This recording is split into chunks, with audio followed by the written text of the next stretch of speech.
How a CPU works begins with understanding it as the central processing unit, the component that interprets instructions, performs calculations, and coordinates the activity of a computer system. In an ultra-realistic technical visualization, the processor appears as a precision-engineered silicon package mounted on a motherboard, surrounded by capacitors, traces, and power delivery circuits that sustain its operation. At the core of the device are billions of transistors etched onto a semiconductor wafer. These transistors behave as microscopic switches, opening and closing in response to electrical signals. Their collective arrangement forms logic gates, registers, caches, and control circuitry. The engineering significance lies in the fact that complex computation emerges from exceedingly simple binary behavior, repeated at immense scale. When a program runs, instructions stored in memory are brought toward the CPU through the memory hierarchy. The fastest data resides in the processor cache, which reduces delay by keeping frequently used instructions and operands close to the execution units. If the required data is not present in cache, the processor must wait for slower memory access, revealing why hierarchy design matters as much as transistor count. The first major operation is instruction fetch. The control unit reads the next instruction address from the program counter, locates the instruction in memory or cache, and loads it into the processor pipeline. Decode follows, during which the instruction is interpreted into internal control signals.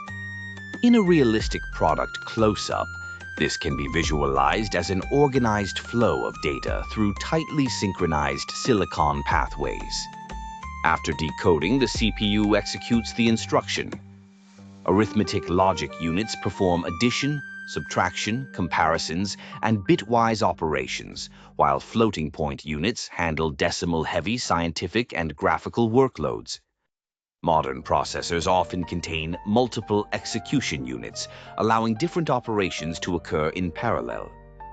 This parallelism is one reason contemporary CPUs can process billions of operations each second. A key engineering feature is pipelining.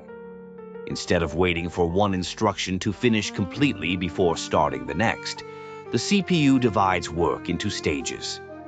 One instruction may be fetched while another is decoded and a third is executed.